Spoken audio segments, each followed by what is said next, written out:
Good morning, chicks and chickens. Welcome back to Old Man Farm. My name is Sid as always. Remember when I said this yesterday? This is more than annoying. This is downright frustrating. Well, I was made quite aware that I'm a dum-dum, and I was really just overlooking the fact that tools are not single space usages. We could use, apparently, our watering can, or if we would have had an upgraded hoe, none of this would have been a problem. So I'd like to go back and finish off our house. I don't see any reason why we can't get a single walnut today and get that ready to go. Ginger Island, here we come. We also have to stop by and see Trini, but she comes to town. She goes to school here, right? So we should be able to find her that way. It looks like we have a few things they're going to harvest. I'm going to go ahead and let the Junimos go out to their full extent on that, and we'll get the rest tomorrow. I'm not really worried about replanting it, and more than that, I'm not even really worried about its existence, to be honest. We aren't, really hurting for money, so I don't see the need to get too crazy with it. But we have a couple of iridium because it is just no longer an issue for us, right? Also, I want to talk about something I read a few days back, and I've just been sort of ruminating on it, related to the producer of Zelda. Zelda? Zelda. I'm probably going to butcher his name here, but Eiji Aonuma. There was an article you might have seen, and if you don't care about Zelda, this might still be of interest. It does pertain to gaming overall, but I guess in an interview he was asked about fans saying they wanted games more like the old Zelda games. They were more interested in moving back towards something like that.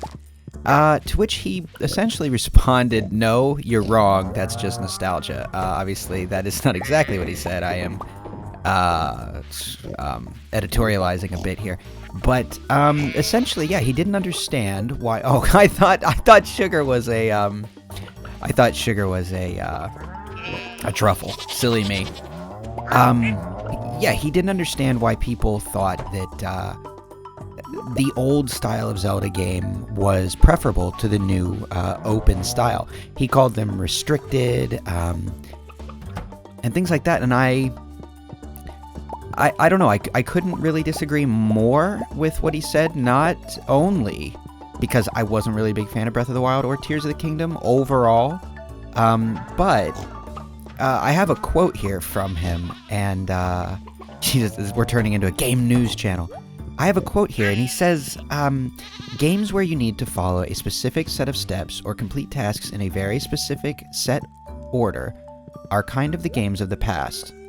Whereas currently the games of today are ones in which they can accept a player's own decisions and give them the freedom to flexibly proceed through that game, and the game will allow for that. So, as I said, I disagree. I think summing anything up as the games of today do this is kind of naive. I get that, at least to some regard, I want to give him the benefit of the doubt of, he's the creator and producer of one of the most successful video game franchises of all time. He probably isn't overly tapped into indie games. Maybe not. Maybe he is. But I think if he was, he wouldn't say something that I think is legitimate. I don't mean this in a disparaging way, but I think is just a little ignorant of the way games and gaming, Jeff, seriously, move.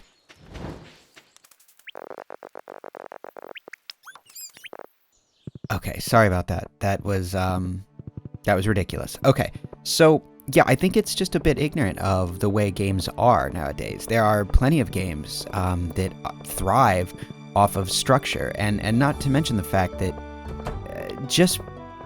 not everyone wants to play the same things, just because a giant, think of it, like Minecraft is one of, actually, isn't it like the most successful video game of all time, sales-wise? You remember my birthday. Thank you. This is great. You're welcome, Trini. not everyone likes Minecraft. Some people don't want to get into a game where they are just plopped in and they have no direction. And they, despite having, quote, infinite possibilities and an infinite world, it can feel pretty damn empty if you have no, if that's not what you like. People's brains work differently. And I can say personally, and again, I do not mean this to sound, oh, I forgot to bring a warp totem, but that's okay. We'll just go get this house built and come home. Hi, Kreb. I don't mean this is not a Debbie Downer thing just because I personally didn't find Breath of the Wild or Tears of the Kingdom to live up to my expectations. Want to say, I played dozens and dozens of hours of both. I enjoyed them for what they were, but it is not what I want out of a Zelda game, and it takes nothing short of a quick search on the old YouTubes to find out that I'm not the only one that felt that way. It was a pretty common thing for people to say that, yeah, I enjoyed the game, but it just didn't feel like a Zelda to me. And, I think that's pretty understandable, and I think that as a creator of a video game, he should probably take into account what the people playing his video game think. Oh, nice. Okay, well, there's our 20th. That was so much easier. I was getting so frustrated yesterday. So, I love a big open world game where I can do whatever as much as the next guy. I really, really do. I thoroughly enjoy that style of gaming. 20 walnuts, repair sleep hut. Yeah, sleep hut. I like it. Go for it. Oh my god, these guys are so much more efficient than Robin. What? Robin, you're fired. Oh my god, what do we got here? Wow, it is very much a TARDIS. It is gigantic in here. Well, now we can hang out here. We won't today. Will we? You know what? Why not? We have no reason not to. Let's do it. Let's go to the mine. We'll just mine till we want to. Let's see. Let's call it 1:30 is when we left. See how long it takes us to get there. But I loved the original Zelda game. I won't say the original, because my first Zelda game was Ocarina of Time. I'm a bit spoiled in that regard. I have played many of the originals, the predecessors since, but that was my first foray into the game. And despite it having a certain order you had to do things in, few games have felt more open and like a actual working, breathing world. Ocarina of Time, Majora's Mask, even Link to the Past. These games have a sense of adventure and the world feels real in a way that I just don't know can be matched through a game whose narrative is essentially left up to you. I mean, for a point of reference, and I think this was a major misstep, Tears of the Kingdom, you can get the story out of order. You can be told the story out of order. Like, I guess maybe what you were going for is it's organic and it'll be different, for different players. But I don't know that this needs to be said, but when you're trying to convey a story to people, the way you tell it is important. Obviously, I ramble, and oftentimes what I'm saying sounds asinine to, as compared to what was in my head. And it's the same with your video game, man. Like, now, if you want to tell the story out of order, more power to you. My immediate thought is Braid. Braid does not tell you the story of what is going on in an A to Z fashion. It very much plays with the idea of story structure and story expectations in a way that is, to this day, just, I'm amazed at how wonderful the first playthrough of that game is because of the way they mess with the story structure. But it was intentional. You still got it in the order that they wanted you to receive it. Versus something like Tears of the Kingdom, where if you get the, whatever they're called, the big crop circle hieroglyphs, if you get things out of order, you don't learn the story in any certain way. You just get clips in an order that you found them. Which didn't really ruin my enjoyment of the game, but I think it could have definitely been heightened if put in a curated order. I mean, you made the game, you're telling the story. You know, you don't just, when your kid asks for a bedtime story, you don't go, okay, what do you want to hear? And they say Goldilocks and the Three Bears. You say, all right, pick a number from 1 to 10, and I'll just flip through the pages like a choose your own adventure, and we'll get through the whole story, but in a random order of your own choosing. That's a horrible way to tell a story. And it sucks because the story of that game is legitimately pretty good as far as Zeldas go. You know, I personally don't think Zelda is, I don't really think it's built on the story, but any story is built on being cohesively told. And that's just one example. You know what I mean? There's just a lot going on. I don't think, again, I'm not saying this to bash the newer Zelda games. They are what they are. I am not the target audience necessarily. You know, but I am a long time Zelda fan. I've been a Zelda. I played my first Zelda when I was 9 or 10 years old, and I have played every one since. I love Zelda, but I felt that it needed more of the classic Zelda hallmarks. You know, I think it could have benefited from, you know, a more traditional approach. There is no reason you cannot have your big open world game with crafting and all of these things that they put in it, and also still have areas of the game that are locked off via items that lead to larger dungeons, just like a normal Zelda. Many open world games manage to cordon you off using progression. It is not a hindrance. It is, in fact, not. It is a feature. It's something we like. Hell, just to go back to the Minecraft example, right? I can't just be like, I'm going to the end.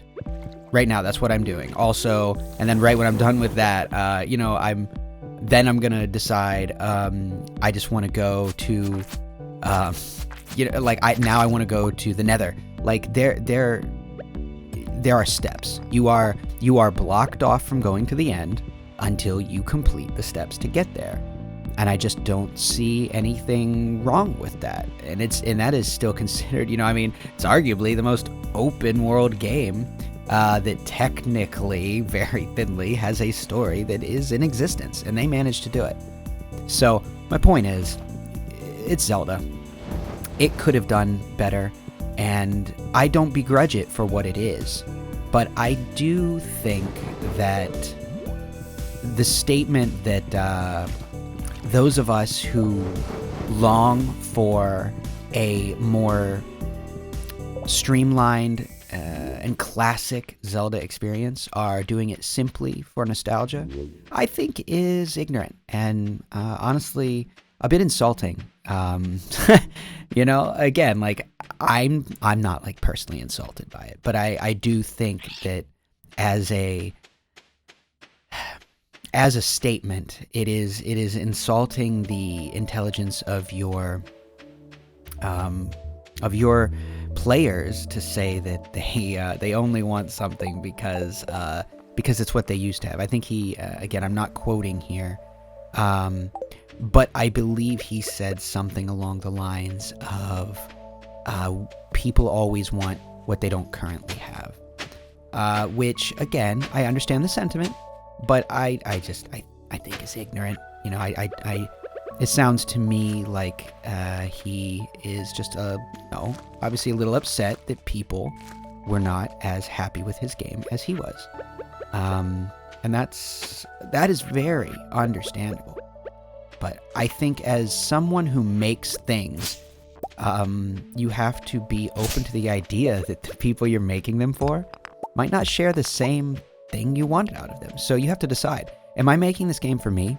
Am I making this to be, am I an auteur, right? Or am I making this because I want this to sell and I want this to be beloved by the people who are going to buy it?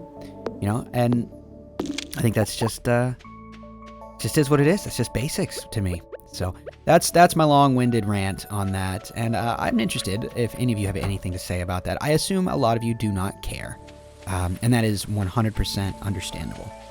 But either way, I appreciate you hanging out through my rant, especially if you don't care. But it's, like I said, I find this kind of thing to be a bit, I think it's important in the way games are going, where they are really, really just sort of becoming commodified to the point of being just chasing the trends of things, you know, without really, I guess, maybe listening to your audience or just even from a simple taking some of the craftsmanship out of it. You know, again, Stardew, made by one person. It's one person's vision. It's exactly what they wanted it to be. You know, and Zelda has kind of always been that way. It's been a game that we wait on. It doesn't come out on a release schedule. We wait and we get what they wanted to put out, and it's always been that way. And it just feels that this one it's sort of the Skyrim effect. Well, it sold well, so let's just keep doing that. And let's not really think about the fact that, you know, most players of the Elder Scrolls pre-Skyrim aren't overly big fans of that direction. Same thing could be said about Fallout. Now I'm just angry at Bethesda. Well, anyway, that's enough on that. I do not begrudge Aonuma or anything. Obviously, I don't know the person. But I just think it's important that we don't discount what people have to say about what they want from your product. You don't have to listen to them. It's your product, but don't discount them. I mean, Blizzard did that with World of Warcraft, saying, no, you guys don't want Classic, trust me.